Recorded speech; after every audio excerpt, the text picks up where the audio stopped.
thanks to all who made time to attend this evening. I imagine everyone has had a day of teaching and some may still be at school.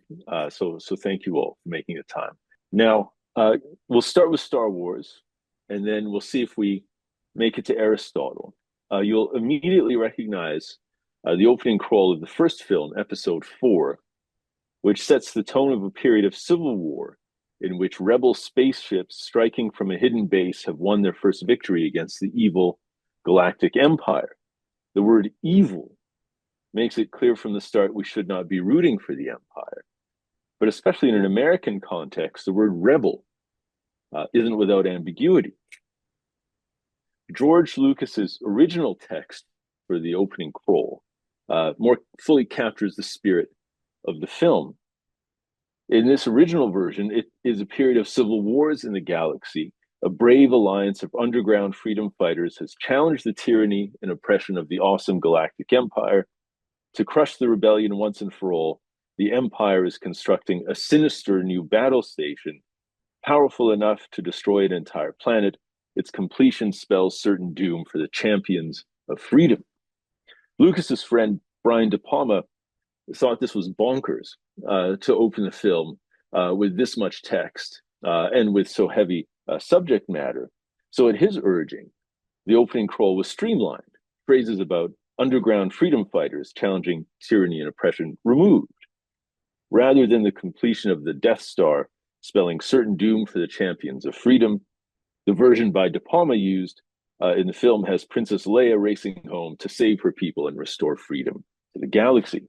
The political dynamics behind the sense of urgency and threat are much more explicit in Lucas's original, and the courage of those taking up the cause of freedom against tyranny is much more strongly emphasized. Even though these sentiments are cut from the opening crawl, they're clear enough in the film itself. Born in 1944, Lucas's ideas of tyranny are clearly informed by 20th century totalitarianism, by Nazism in particular. Endless, menacingly uniform rows of soldiers at the Empire's command are named significantly stormtroopers, a term applied to German shock troops in the First World War, but most often associated with the SA of the Second World War. The expansion of this empire must be checked. The possibility of the Death Star seems to reflect the wartime fear of the Nazis developing the atomic bomb. But the Star Wars formula is malleable. When we return to the saga with the 1999 release of Episode 1, The Phantom Menace, we learn that the prelude to the rise of the evil empire is a republic where greed has run amok. Now the crawl tells us that turmoil has engulfed the Galactic Republic because the taxation of trade routes is in dispute, and the greedy Trade Federation has stopped all shipping to the small planet of Naboo. Unequal to this challenge, the Congress of the Republic endlessly debates this alarming chain of events. Some of you may remember the protests at the 1999 meeting of the World Trade Organization in Seattle, the battle in Seattle as it came to be known. Is it a coincidence that Episode 1, with its concern about trade routes and bullying smaller nations, is released in the same year? Star Wars films have been translated into over 50 languages. In 2013, Episode 4 was translated into Navajo, the first major motion picture to be dubbed into a Native American language, making its theme of resisting a powerful planet-destroying empire especially poignant. Now, I've droned on a bit about Star Wars here, but it's because I think that translation speaks to something really significant to make it much more than a popular film. It speaks rather to an anti-tyranny impulse embedded across the world's intellectual, artistic, and religious traditions. These traditions frequently worry that power will become concentrated in the hands of a corrupt few who will rule in their own interests rather than in the interests of the people as a whole.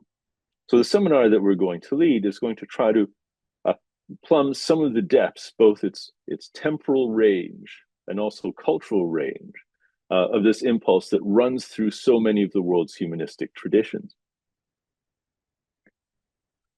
Now, such a ruler a corrupt ruler who rules for his own sake rather than the good of the people as a whole, is termed a tyrant.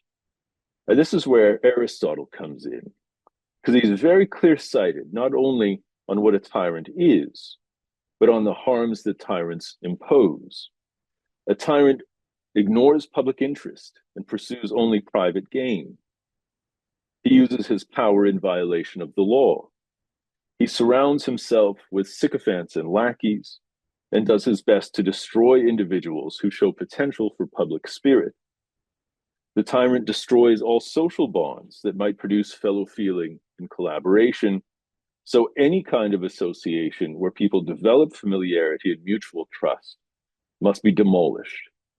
The tyrant prohibits public meals, bans clubs and societies, is hostile to schools and colleges, causes quarrels between friends, and breeds conflict among the various classes of society. He keeps the people poor so that they are too busy scouring for means of survival to try and organize plots and rebellions. He makes people busier still by stirring up pointless wars with phantom enemies, requiring large investments of public attention and resources and submission to military leaders. Aristotle's insights reach across time, and the seminar will see how later thought returns to them time and again, and also how the terms of tyranny and of resistance are adapted to immediate political needs. As I was listing some of these qualities of the tyrant from Aristotle, many of you may have been running through a kind of mental checklist. I've seen that. I've seen that. I've seen a bit of that too.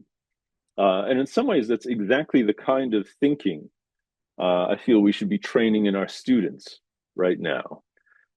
That sort of framework, drawing on these long traditions that allows them to become thoughtful and informed citizens. So we'll read a broad range of texts raising these issues. Tragedies will figure prominently, such as Sophocles' Antigone. We'll bring anti-tyranny into conversation with anti-slavery and anti-capitalism through such texts as David Walker's Appeal to the Colored Citizens of the World, C.L.R. James's Tragedy on the Haitian Revolution, Toussaint Louverture, and the recent manifesto of the Red Nation Collective, growing out of the indigenous environmental justice movement, the Red Deal. As always, I do hope the seminar will be of value to teachers of all grades and reach across subjects. ELA is the most natural fit, but certainly not the only fit. And I look forward to the places where teachers will take the topic of the seminar as well.